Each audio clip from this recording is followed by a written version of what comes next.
한 국립묘지에 가면 무명용사의 묘가 있습니다. 한국 대통령이 미국을 방문하면 꼭 거기 가서 이렇게 헌화를 하게 됩니다. 그리고 세계 곳곳에 무명용사의 묘도 있고 비도 있습니다.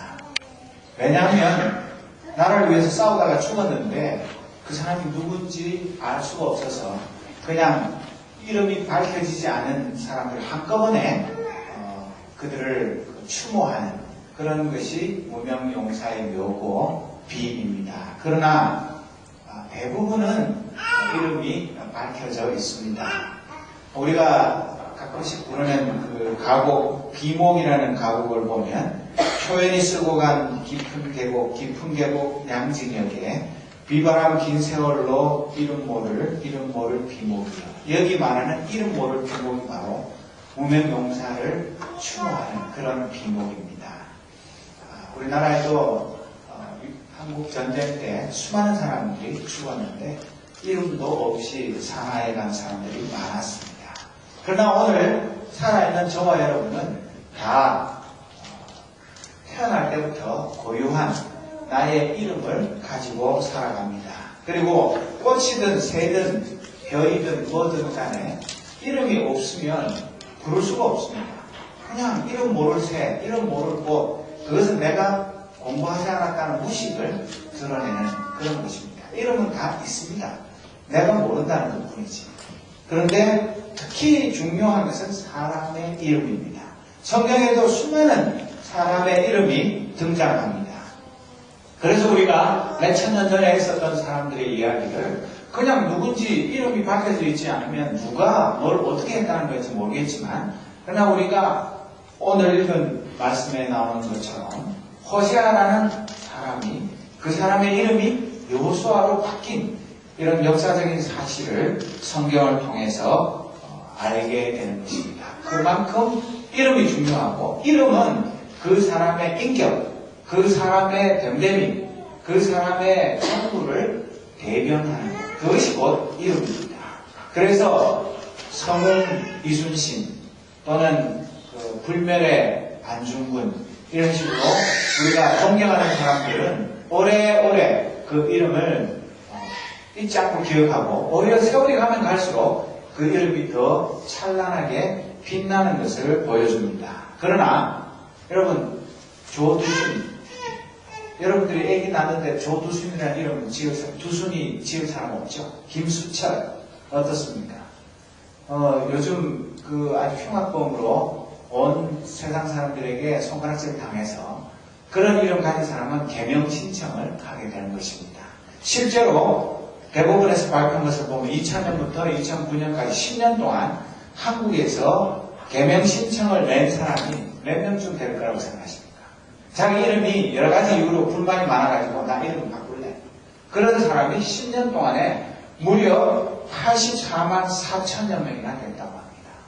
한 해에 8만 4천 명이 넘는 사람이 나 이름 좀 바꿔줘요. 그런 식으로 그만큼 우리 한국 사람들이 자기 이름에 대해서 불만이 많습니다.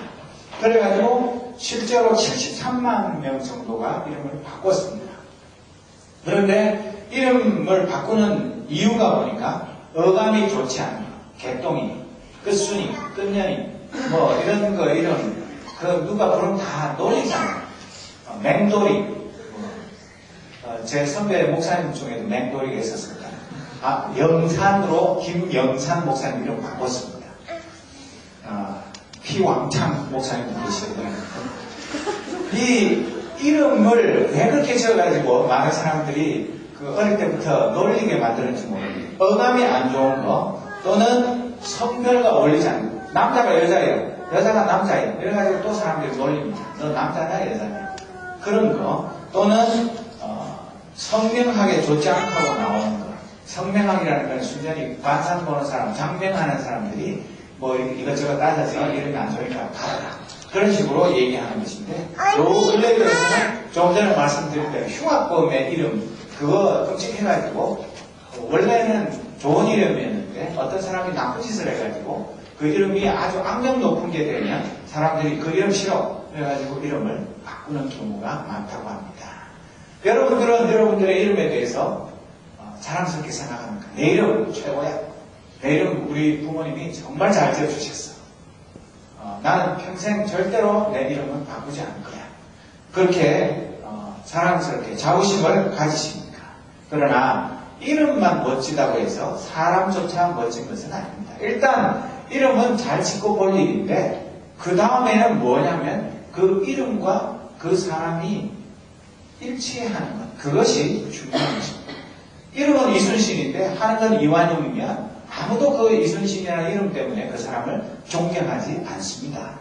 그 이름에 맞는, 그리고 원래 옛날에 유명한 사람은 아니었는데 어떤 사람이 훌륭한 일을 하고 많은 사람들에게 칭찬과 존경을 받으면 그 이름이 유명한 이름이 되는 것입니다. 그래서 우리나라 말에도 유명무실과 명실상부, 이 서로 반대되는 말이 있습니다. 여러분, 유명무실하고 명실상부, 그거 김경수 집사님 띄워주실 수 있나요?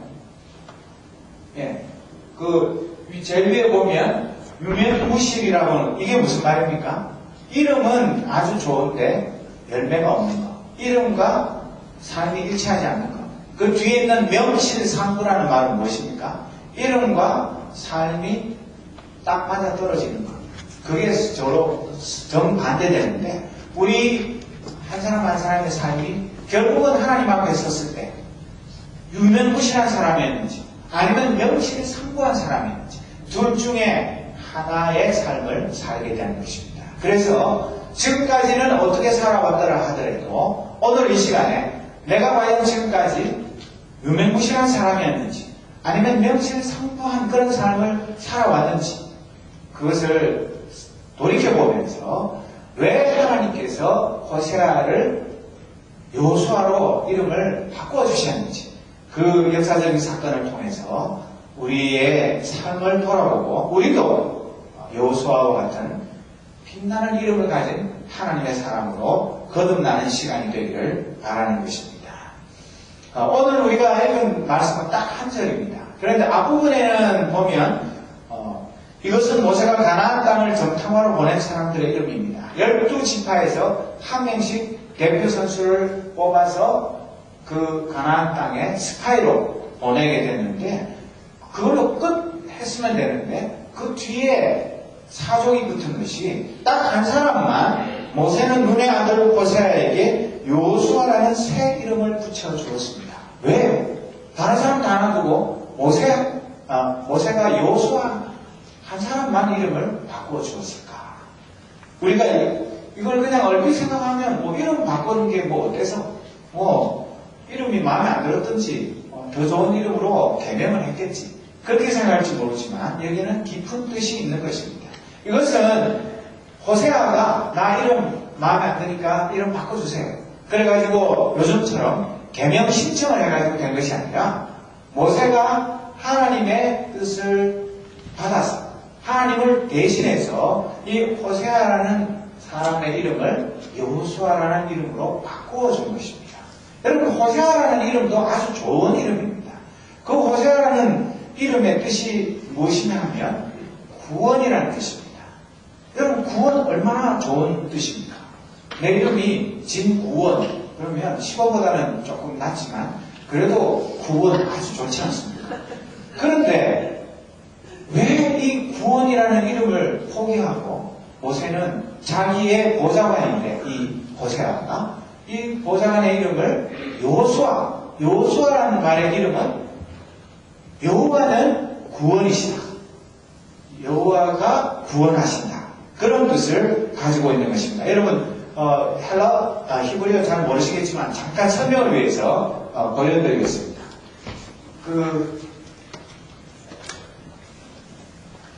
이 여호수아라는 이름은 어떻게 생긴 거냐면 여러분들이 이런 때 그 히브리어가 이렇게 생겼구나 하는 거 구경을 한번 하시는 것도 괜찮습니다. 여기 보면 이게 위에 있는 거는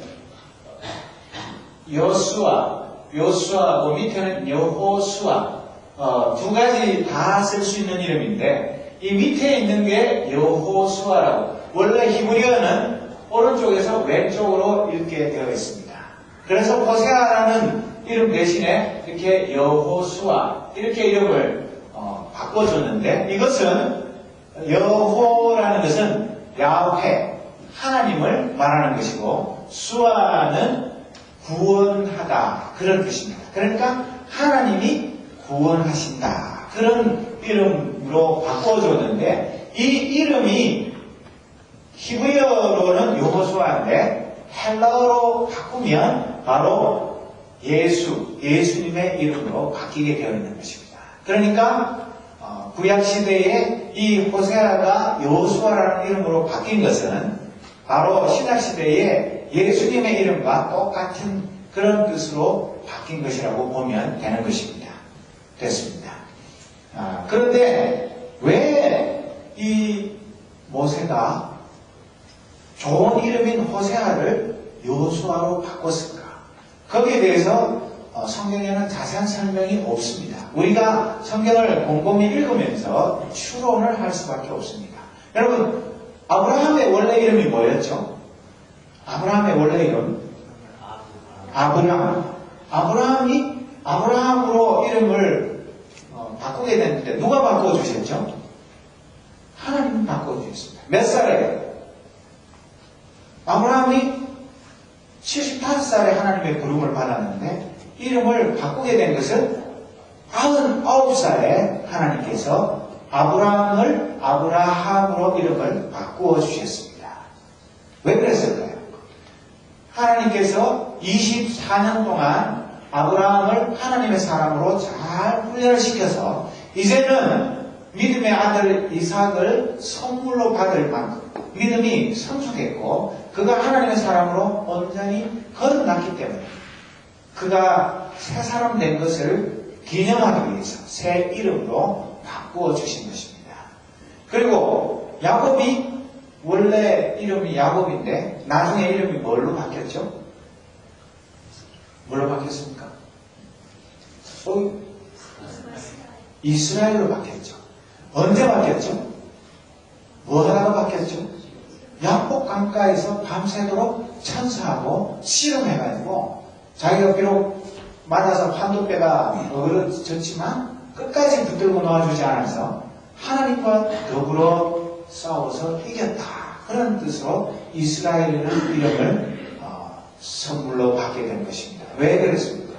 이 꽤 많고 처세술에 능하고 아주 임기응변에 능한 이 발꿈치를 잡은 자 그런 뜻을 가진 얍삽한 야곱이 하나님의 사람으로 완전히 거듭난 그것을 기념해서 야곱이라는 이름을 이스라엘이라는 이름으로 바꾸어 주었습니다. 신약에도 예수님은 게바 그 베드로를 원래는 이름이 뭐였죠?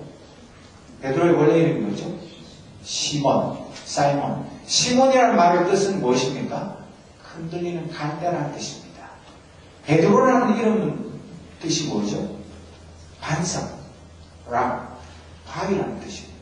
흔들리는 갈대가 아니라 이제부터 너는 나의 제자가 되어서 단단한 믿음의 반석이 되어라. 그런 뜻으로 이름을 바꾸어 주었습니다. 또 우리가 잘 아는 대로 사울은 예수를 핍박하고 예수 믿는 사람을 체포하러 다메섹으로 체포영장을 가지고 가다가 거기서 부활하신 하나님을 부활하신 예수님을 만나고 난 다음에 그의 이름이 바울로 바뀌게 되었습니다. 예수님을 핍박하는 자가 예수님을 증거한 복음의 증인으로 완전히 거듭나게 된 것입니다. 그와 마찬가지로 하나님께서 한 사람의 이름을 다른 이름으로 바꿔주실 때는 그냥 어감이 안 좋아서 남들이 부르기가 좀 좋지 않고 기억하기 힘들어서 바꾼 것이 아니라 그 한 사람 한 사람이 영적으로 터닝 포인트를 만났어요. 요즘 말로 또 티핑 포인트라고 그러죠. 어떤 놀라운 도약할 수 있는 그런 지점에 도달했을 때 그가 새 사람이 되는 것, 하나님의 사람으로 온전히 거듭나는 것, 그것을 확실하게 증거하기 위해서 새 이름을 선물로 주신 것을 우리는 성경 여러 곳에서 발견할 수 있습니다.